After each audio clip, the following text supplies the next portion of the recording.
Renting or buying the premises. One of the more important legal questions that a new business owner has to answer is whether to rent their business premises or to buy their business premises. Of course, all homeowners face the same question. Do we rent our home or do we buy our home? In this short video, we will consider each of these two possibilities for business owners. We'll begin with buying the premises. The process of acquiring ownership of real property is called the conveyance. The conveyance can be a complex process, so we will very quickly go through these steps in a typical conveyance. The process of purchasing business premises is very similar to the process of purchasing residential premises. So step 1, locate the property. Step 2, approach the selling agent and inspect the property. Step 3, make an offer for the property and negotiate a price. And here the rules and principles of contract law that we considered in earlier topics will come into play. Step 4, once a price has been agreed upon with the vendor, receive the contract, likely to be in the standard form, from the selling agent. Sign the contract and return it to the selling agent. Step 5, pay the deposit, usually 5% or 10% of the purchase price. The balance of the purchase price will be payable on the settlement date, which is usually 30 or 60 days or sometimes longer after the date of the contract. The reason why there is usually a considerable amount of time between the date of forming the contract and the date of performing the contract by exchanging the purchase price for title to the property is because there is a lot that needs to be done by the purchaser of property to make sure that they are buying what they intend to buy. So the purchaser will, in step 6, arrange finance and the building inspection and the pest inspection of the premises.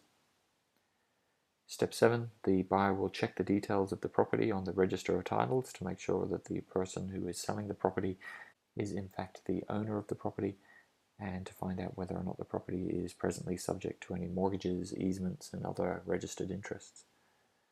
Step 8, the buyer will determine whether the local authority or any government body has any proposals or outstanding requirements in relation to the property.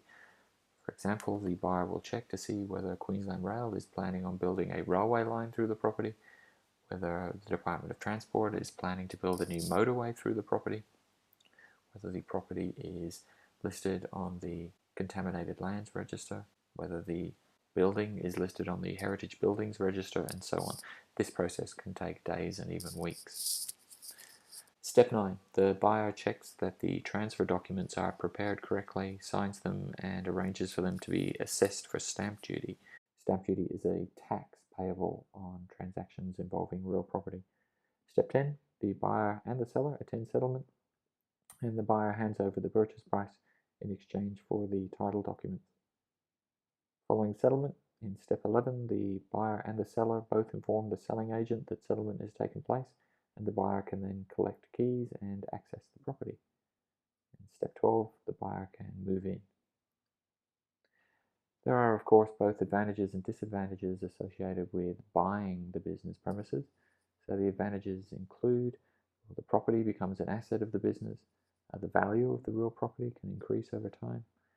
There is security of tenure. In other words, the business owner can't be evicted from their own property. There is no landlord who can impose restrictions upon the business owner's use of the property. The business owner can borrow against their equity in the property to expand the business. The value of the property increases as the value of the business increases.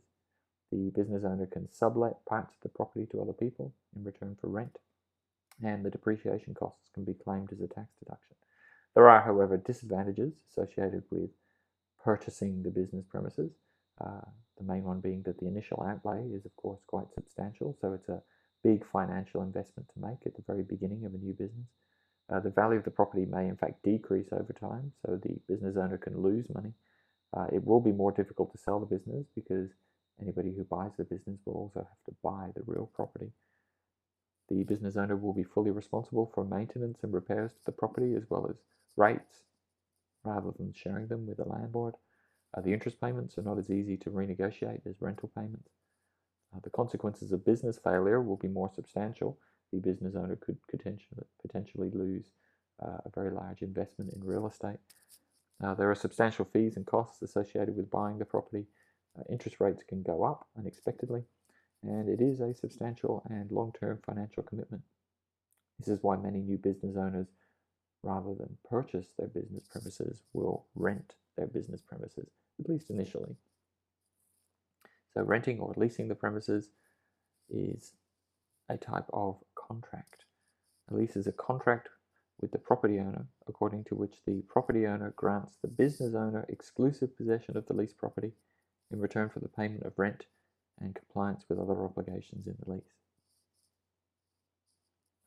The advantages of leasing include the flexibility of being able to move to different premises at the end of the lease term. The initial costs are much lower than buying the premises. The costs of the premises, including repairs and rates, etc., are shared with the landlord. Any money not spent on buying the premises can be invested in the business itself, and the lease payments, the rental payments, may be a tax-deductible expense. The disadvantages include the fact that the business owner will be subject to the control by the lessor or landlord. The landlord may decide to relocate the premises or refurbish or even demolish the centre in which they're located. Rent money is dead money. It does not contribute to the payment for an asset.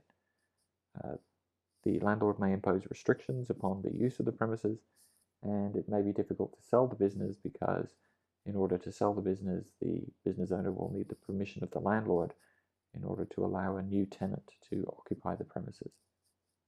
So again, there are advantages and disadvantages associated with leasing the premises, but for many new business owners, this is the preferred option.